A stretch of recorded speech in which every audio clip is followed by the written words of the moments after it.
Linkėjimą iš Saulėtos Žemaitės. Linkėjimą iš Saulėtos Žemaitės.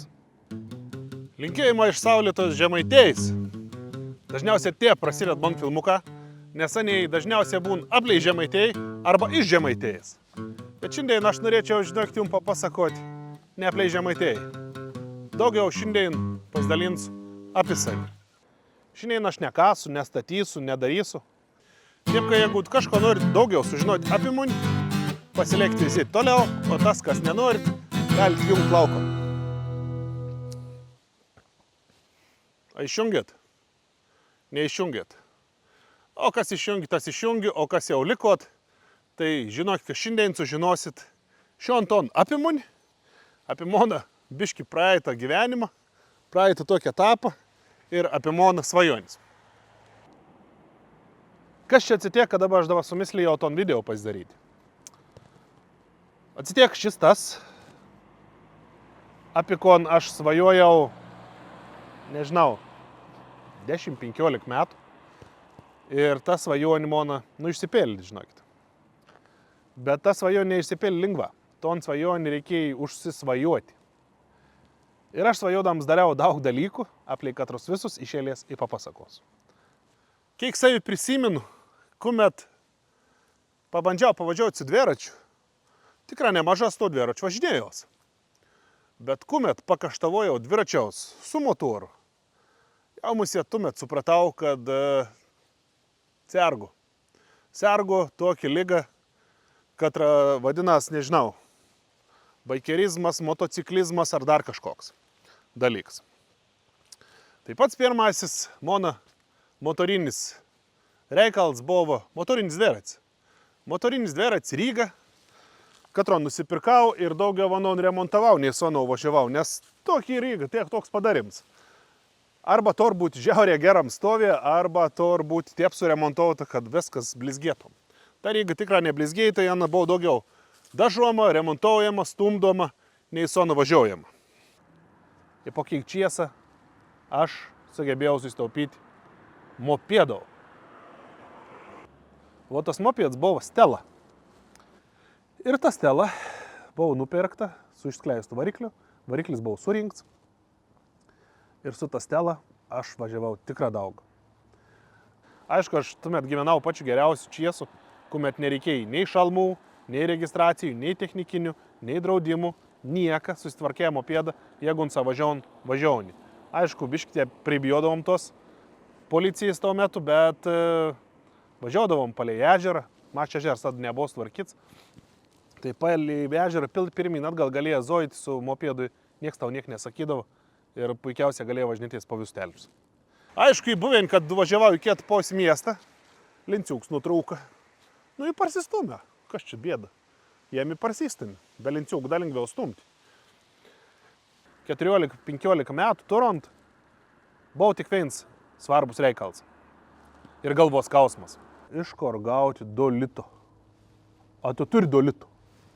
Jeigu turi 2 lito, viskas, užsipylė benziną. Užsipylė benziną ir tu esi laisvas. Laisvas, ką paukšti, tu gali važiuoti ten, kur tik nori.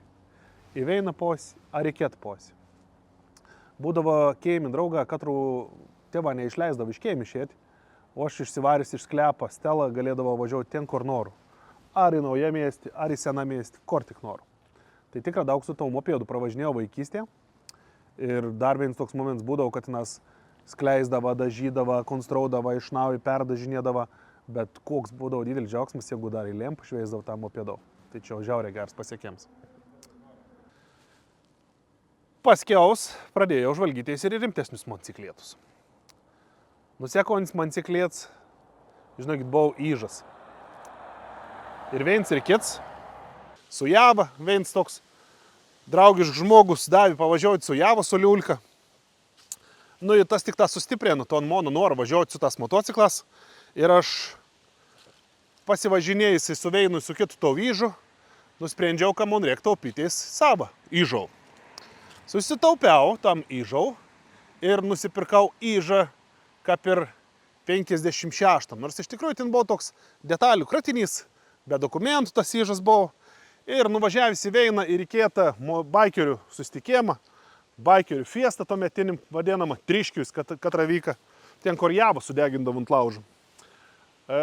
Aš pamačiau, kad yra tokį mada perdirbinėti motociklus, nes tuo metu ir buvo tokį mada perdirbinėti motociklus į čioperius. Iš idėjos perspektyvos tiek veizant, kad greičiausiai ta mada parėjo, aišku, iš užsieniaus, iš visokių Amerikų, ten, kur perdavinėdavo Harlius, bet tiesiog šitas Lietuva buvo daug sovietinių motociklų ir anus kontūrėjai tom perdirbiniai. Tas ir Ižus, Dniepras, Javas, visko ant tom, kokie čia buvo motociklai. Tai tie patus Ižus irgi perdirbinėdavo, aš pasiveizėjęs irgi nusprendžiau persidaryti savo Ižą. Supjauščiau rėmą, pakeičiau sparną, baką aptraukiau suodą, tik tai ir viens bet.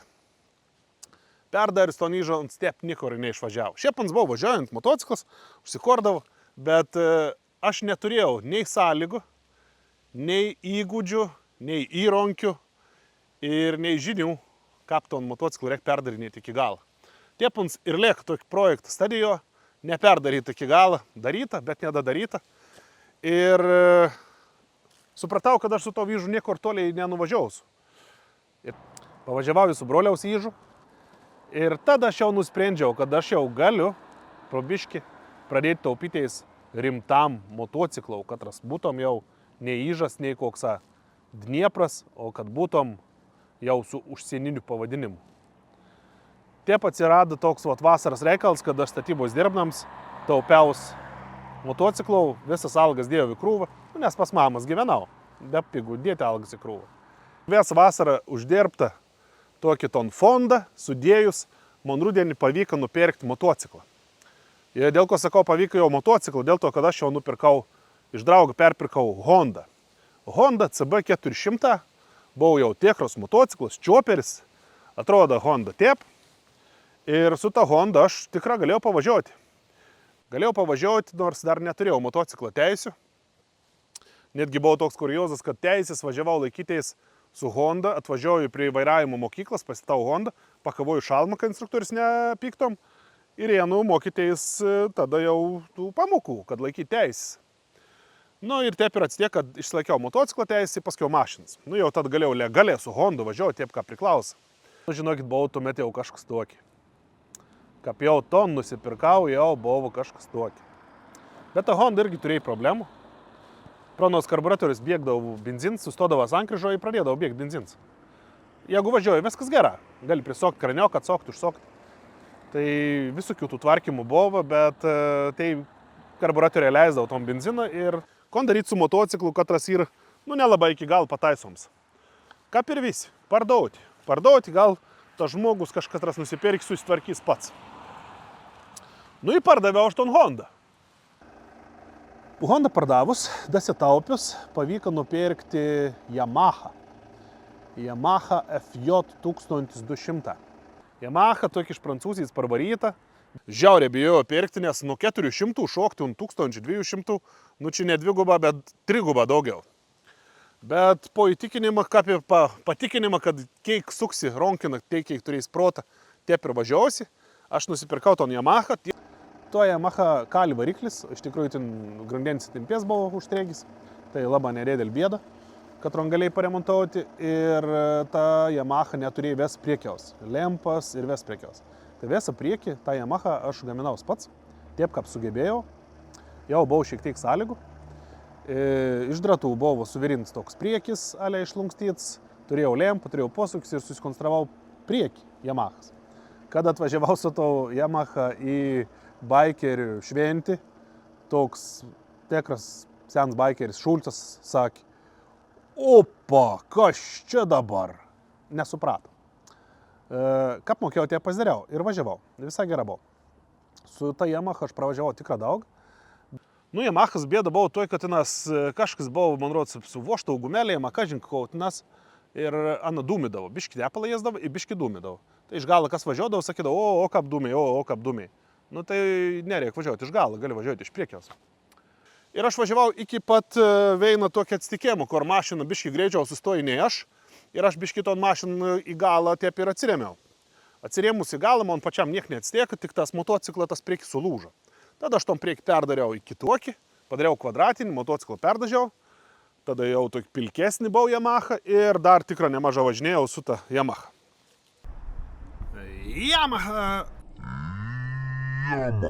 Įrašyčiau į motociklą eilį tų, su katro aš misliu, kad aš pravažiavau daugiausia. Tikras, sonu buvau daug pravažiauta ir būdavo ir su draugas važinėdomės, tai tų kilometrų, manau, su Yamaha aš daugiausiai prasokis ir esu. Net neatsimenu tokį normalaus gedėjimą. Tikra gera važiuodavau. Gal kuras siurblys tik gal buvau pakeisti viskas daugiau, viskas gerai baukinas.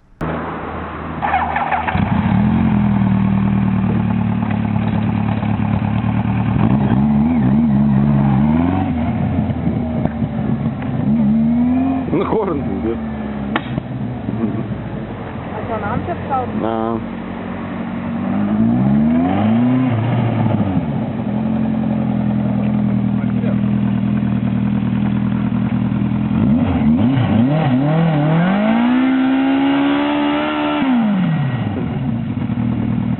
Ей, конечно!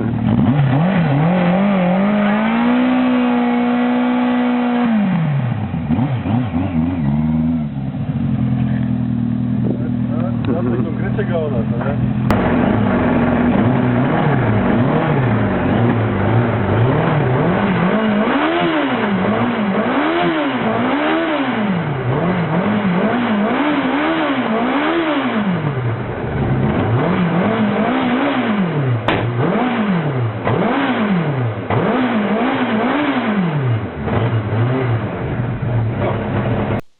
Bet kažkuomet sumislėjau, kad ton Yamaha galėčiau parduoti.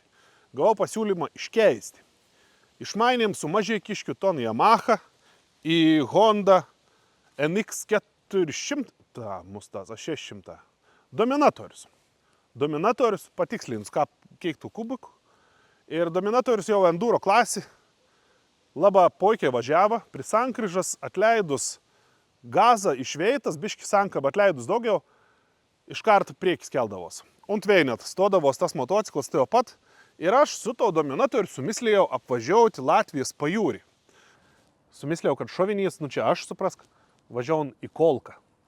Važiavau į Kolką, Latvijos toks kišulys, vienas pats susikrovęs daiktus išvažiavau į Kolką ir visai gerą važiavau, tik tai, kad tas variklis pastovė čiaurėdavo, dūsdavtinas, lėjai pos kelionis. Ir nuvažiavau šiton Kolką ir leidonties nuo Kolkos pajūrių į apačią, palei ton Rygos įlanką, sustojau pas tokį Latvį, su katru dabar jau esam draugą, Olafo linkėjimą irgi jeigu žiūr, ir iš Olafo man nebepavyko išvažiuoti, nes tons variklis užkali.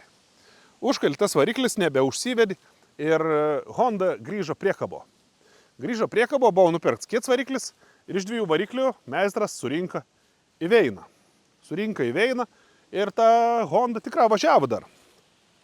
Bet kažką aš subislėjau, kad ton Honda jau noriu parduoti, tai pardaviau ir ton Honda ir pasidėjau pinigus ir sakiau, kad nieką nepirksiu, kol nesusitaupysiu normaliam motociklą. Bet draugą patikint, sak, su ko tu važiuosi? Pirk kažko. Telšiuose atsirado Honda Dauchvilė už 800 berods ir su palūžusias plastikas, tai aš nupirkau Honda Dauchvilė Dovilė, kaip tiek sakyti. Honda NT 650. Su tokias plasmasinės krepšės. Su ta Honda, žinok, irgi pravažiavau visai nemaža, mano taip jau pastebėjimų. 3 turbūt ralius aplink Lietuvą su draugu sudalyvavom. Ir pasivažinėjau su ta Honda. Bet per karantiną ta Honda biški sustojo į garažį, išsikrovė akumuliatorius, baigės technikinis, ir pastovėjai porą metų. Pastovėjai porą metų su ta mintim, kad aš norėčiau tokį motociklą, apie ką svajojau jau pat mopedą laikų.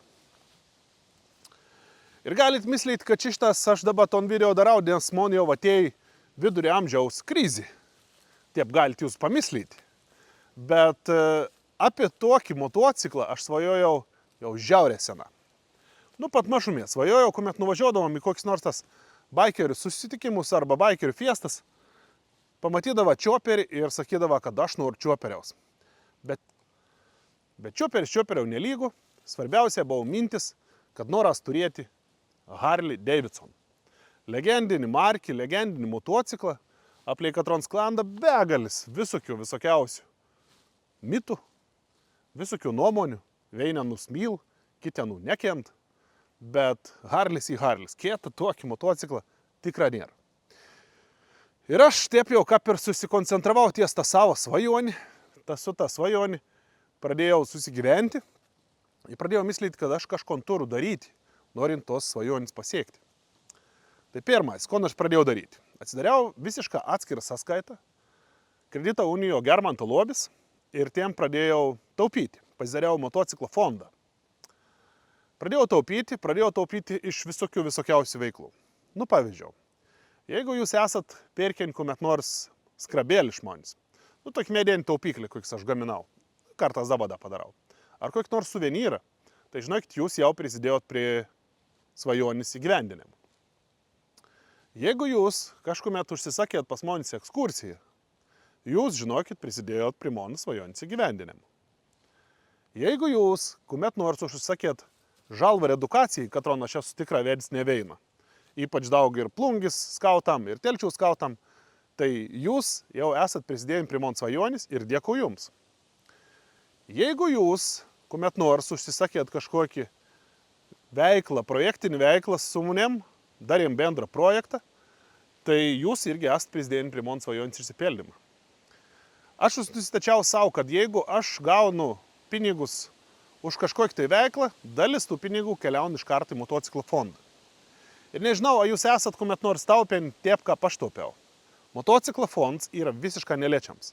Jeigu įnešė į motociklo fondą ir nebeturi pinigų einamasim reikalam, tai žinok, iš motociklo fondo išimti negali. Motociklo fondas yra neliečiams. Nu, nežinau, nebent gal karas, jeigu prasidėtum, tada gal liestum motociklo fondą, bet šiaip motociklo fondas yra neliečiams.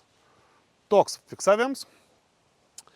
Ir pasidariau paslaugą, kad jeigu perki kažkokį pirkinį, nu pavyzdžiui, šokoladok, katras kainuon eurus 80, tai 20 centų įkremti ton sąskaitą, kaip toks su apvalinėms, ir 20 centų prisidėt prie to svajonės siekimo.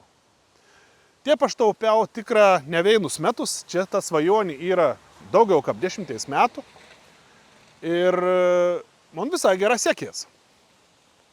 Ir gal aš būčiau taupęs ir dar ilgiau, nes Harley Davidsons yra toks neapibrėžtas dalykas. Nes su Harley'aus tu gali taupyti metus, jeigu tu turi daug ko taupyti. Tu gali taupyti 10 metų, gali taupyti ir 20 metų, nes tai Harley vis skirtingi, anie skirtingų metų, skirtingų modelių, skirtingų kainų ir kokį tu nori, tai gali taupyti. Ir aš ramiai taupiau, į nieką net negalvojau, nes net nežinau, nu, taupau viskas. Iki veina savo gimtadieniaus. Po katro atsibodis aš pradėjau jausti, kad man pradėjai svaigti galvą, pradėjai suktis galvą ne taip kaip įprasta. Ir aš pradėjau galvoti, kad gali būti, kad aš šį taupysiu, ir nebetaupydams veizėk nebepavažiausiu tau Harliu. Nes pradėjau taip keistą jaustis. Nuėjus daktarą pradėjau tikinti, kad sako, čia ir toks gerybinis svaigiams. Po 35 prasided ir gali biški pasvaigti galvą, gal biški pabūti taip blogesnis toks jausmas. Bet aš pradėjau myslyti, o tai kiek čia dabar lieka? Kiek čia dar lieka pavažiuoti su tuo motociklu? Kiek čia lieka dar įgyvendinti ton svajonį? Tai aš pradėjau taip kažkaip myslyti, kad nebūtum taip paskiau, kad susitaupa, bet nebespėjai nusipirkti. Nu toks keistas jausmas, bet tas, kas virš 35, turbūt supras mane. Nu į kon, aš pradėjau tada biškėlį myslyti, o tai kada aš čia pirksiu ton motociklą. Nu ir pradėjau veizėti. Vartyti aukcionus, Veiną, Kietą, Trečią. Pradėjau domėtis, apie kokį šį modelį dabar galėčiau svajoti ir sutikau teisingų žmonių savo kelią, kad patari, kokį motociklą geriau pirkti ir kokį geriau nepirkti, kalbant apie Harley Davidson. Nes žinot, internetas pelns nuomonių, pelns visokiausių pasakymų ir kau tikėti, kau netikėti. Tai atsirado drauga, kad pasakė, kad pagal mano stovį, pagal mano dydį ir ūgį, man tiktom didesnis motociklas ir kaip ir apibūdinėms, būtum Harley Davidson Softail.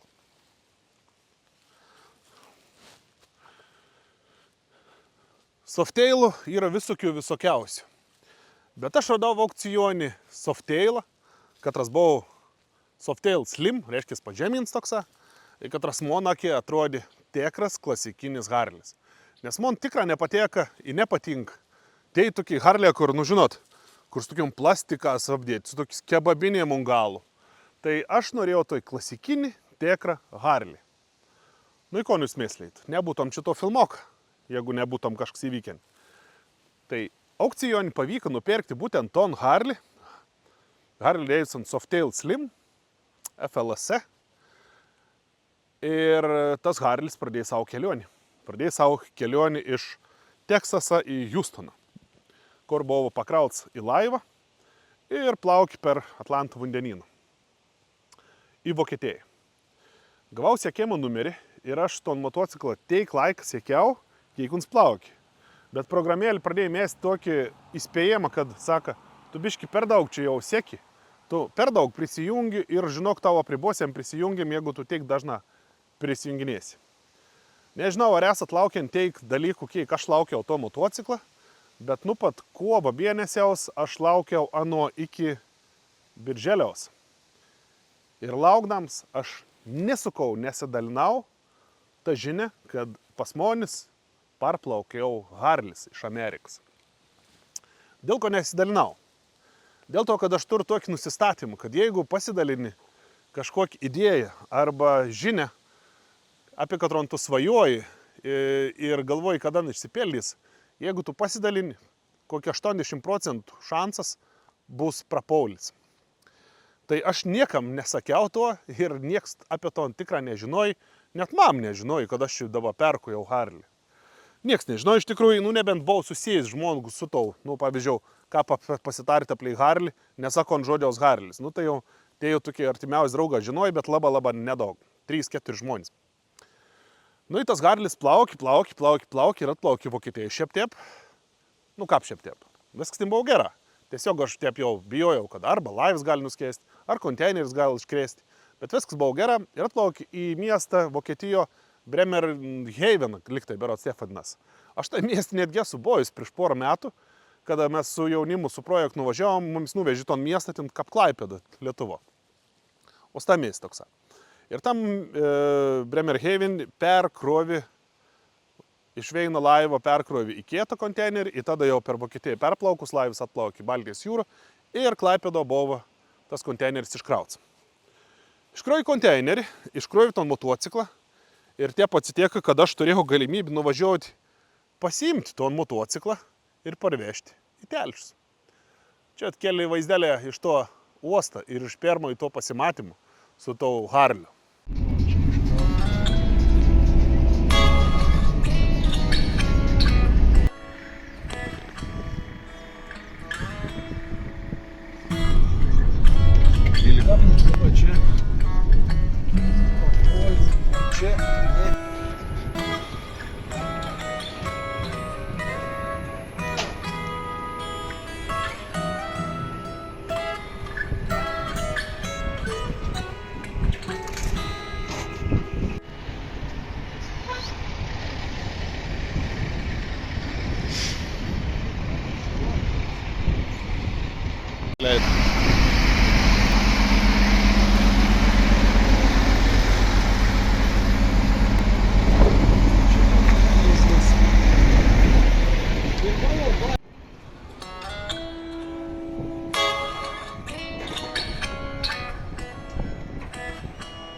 O!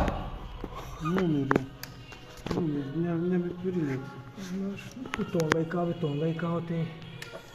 Jausmas buvo tikrai dvejops. Viens, kad aš jau turiu Harlį, O antras, aš žiauriai sunkiai patikėjau tau, kad tas Harlis jau į moną. Nu, toks atrodė motociklas, bet iš tokių nepasiekiamų lentynas. Labai sunkiai tikėjausi iš tikrųjų, kad tas motociklas jau ir mona. Nu, buvo labai tikra keista. Ir man pasisekė, nes ton motociklas suteka sutvarkyti, visą šakį pakeisti, visą priekį sutvarkyti, rėmą išteisinti. Aš manau, kad Telšius geriausias motociklų servisas Motohouse 338. Už kon tikrą dėkavoju. Dėkavoju už ton, kad aniai tiesiog jėmės to darbą.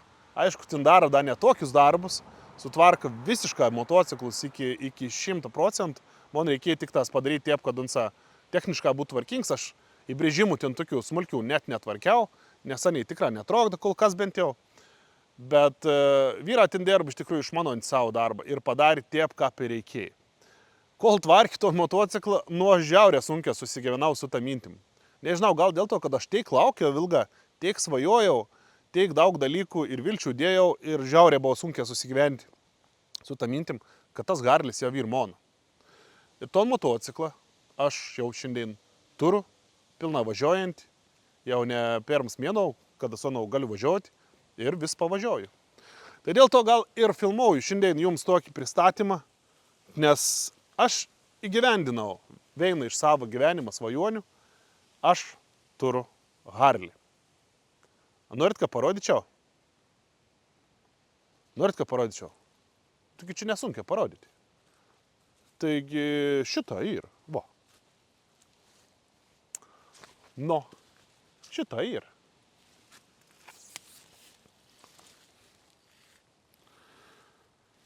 Nu, va, toks atrodo motociklas šiandien. Taip atrodo. Ir nors per kamerą čia daug nesimato, bet atrodo ant mano akė tikrai puikiai. Tor visko ant tor turėti motociklas, tor blizgis dalis, tor neblizgis dalis, tor 3 spalvos dalis, baką ir 2 sparnus. Šiandien jau tor ir krepšį. Aišku, buvo nupirkti aukcioninsa ir tada turėjai krepšį, bet važiuojant buvo kažkur prapolis toks krepšys, bet šiandien jau tor ir krepšį. Aišku, grįžo be to sėdienis, be to atlošas, šiandien ir atlošas ir čia jau uždėts su tokiu kaukuolį. Nežinau, ar jis bus uždėts, gali būti nuimts, gali visą apmodifikuoti, bet aš tikrai džiaugiausi, kad aš turiu 2013 metų Harlį, su katru tikrai galiu važiuoti. Variklis 1.7, garsas specialus Hince išmetėms, toruns toj gražų garsioką, 6 bėgė, nežinau, kur ton 6 bėgė reikėtų čia įjungti. Ir žiauriai man patinktas lašo formos baks. Lašo formos baks, toks ketajus vadinas, kur katin akis matos tokį. Ir vienas iš tokių įdomesnių momentų buvo pirmas įką, užsėdavau ant Harliaus ir reikėjo pavažiuoti, nežinau, kur posūkė jungas, nes Hondo ir visokios Yamahos posūkė jungdavos šitas į vien posį arba kiet posį, šitą bandau jungt nesijung. Pasirodo Harlio posūkė į kairės ronkinus, į dešinės ronkinus. Tai va taip atrodo, mano Harlis. Ir įtaru, kai jūs norėtumėte išgėristi ten ir balsą, ne? Ar norit išgėristi balsą? Gal ir norit. Nu, pabandom parodyti jums dar ir balsą to motociklą.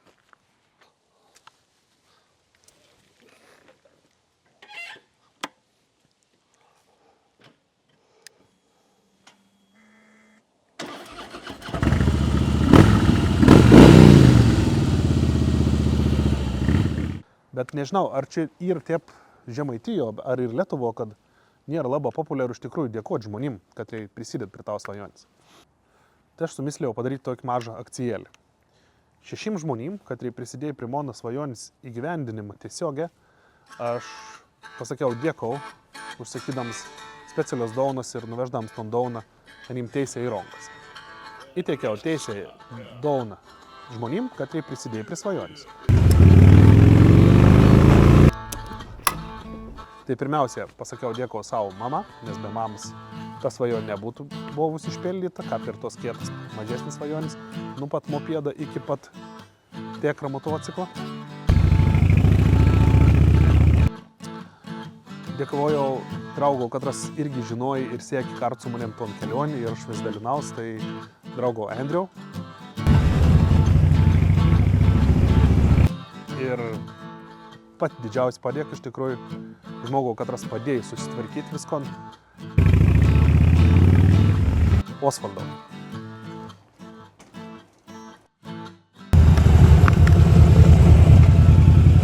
Tai meistrau, katras konkrečiai atvarkė to motociklą. Ir vaikystės draugau, su katru važinėdavom su motociklas ir svajodavom, manau, kad apie panašius dalykus. Tai Andriau Tekiniau. Taip pat dėkavojau žmogau, katras patarė, kokį motociklą rinktis, katro modelį, katrai ir geri, katrai nėra tokie geri, katrai bus stabilus, katrai turės geresnį trauką. Tai Arūno Ragauskio. Jausmas toks, lyg būtum užsidėjęs kažkoks toks rožinis akimis.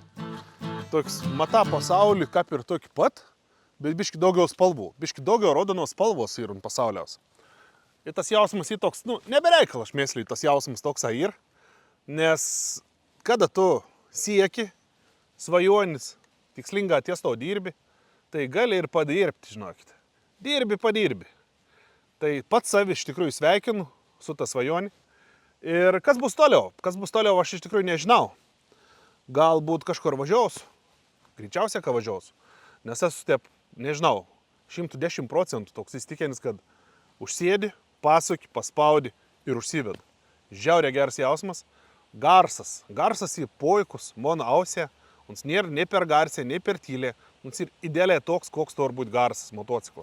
Tikra motociklo. Nes žinot, kietas būn toks žalepjojus, važiuojant ir tas garsas būn toks. O šitas ir muzika ausim. Pažiūrėjau, aš nikap nesuprantu žmonių, katrai užsided kažkoks papildomas kolonelis, katros įskirtas groti patalpos, pasiem ir užsided tas kolonelis ant motociklo, ant galą. Taigi tu važiuoji į priekį, ves garsą į galą. Tai ko tu girdi? Niek. Jokių pribombasų man čia nereik, viskas čia ir ko reik. Spidometras, gazas ir kelys. Važiuoju keliu ir mata ir girdi visko ant ton, kon reik. Muzika ausim. Tai to vieto nežinau, ar jums jautas, kad aš esu žiauriai patenkintas, žiauriai laimingas. Ir sveikinu savi su to svajonis įgyvendinimu. O kas bus toliau, tas bus toliau. Jeigu vis dar nesat užsiprenumeravę kanalą, tai čia tikrai galite prisidėti prie tos kitos svajonis mano įgyvendinimu. Ir to vieto sakau, dėkau, kad veizėjot ir susitiksim jau kitus epizodus. Ai ne, jokių, dar žinot, kom papasakot žadėjau juk. Juk žadėjau dar apie atributus papasakoti. Greta papasakoju, anoj. Tai apie atributus. Kol aš taupiau motociklo, savo dariau tokias mažas nedėdelis motivacijas. Per atributiką tokį paprastą. Tai pavyzdžiui, nusipirk pinigėnį su Harley Davidson logotipu. Nežinau, čia matos, bet čia tokie naga, stilizuotas Harley Davidson logotips. Tu turi pinigėnį, į kožną syk pačiupinėjus ton daiktą, supranti, kad čia nebereikal tokį daiktą tu turi. Turi dėl to, kad tu taupa Harley ir tau vis primint, kad tu teisinga dara. Taupa ir taupyk. Tai pinigėnį turėjau, žinot, būdavo ta mada tokį. Jeigu turi plakatą, pasikabinint seinas, jau beveik turi Harley Davidson. Tiek būdavo. Jeigu turi plakatą, jau kažkas ir gera. Tai tų plakatų aš tikrai turėjau ne vieną, pasikabindavau ir garažį, ir prie tos Hondas buvau pakabints irgi Harley Davidson. Ir dirbant darbus kažkokius aplinkau, vis susimasta, ar čia reik tau tos darbus daryti, ne. Tai aš nusipirkau tokį darbinį maikį su Harley Davidson logotipu, ant nugaros parašyt Cancún, Mexiko. Ir čia buvo man darbinį maikį. Aš dirbant darbus, netgi savo tokį motivaciją turėjau, kad darbus tu dirbk, padirbk, bet kažkuomet susitaupysi Harley, tai tą maikį netgi irgi padėjai siekti savo svajonį. Vakščiojant po sendaikčių krautuvėlius, sugebėjau rasti Harley Davidson tikrą originalį diržą sagtį. Pridėjau diržą ir gavos Harley Davidson diržas. Tai Harley Davidson sagtis tikrai motyvuon turėti Harley. Ką bebūtum. Gali sakyti, kad ne, bet tikrai, jeigu turi tokį atributą, tu supranti, kad kažkur metu turėsi ir Harley. Ir dar jau jaunystėje, turbūt gali sakyti, ar paauglystėje, sugebėjau nusipirkti tokį, gal dovanų gavau, man rodos, tokį motociklą. Jo, gavau dovanų. Harley Davidson motociklas, nors iš tikrųjų čia, žinau, tai yra peiliuks. O, čia gali pjauti kažko. Dovanus lašinių gali pasipjaustyti. Tai va tokius turėjau atributus ir čia dar ne viskas. Turėjau ir daug dovanų, bet čia tokius išskirtinius norėjau parodyti. Tai tokiai maži dalykėlė padėt siekti irgi svajonis ir nepamiršti, ko tu sieki. Taip atrodo.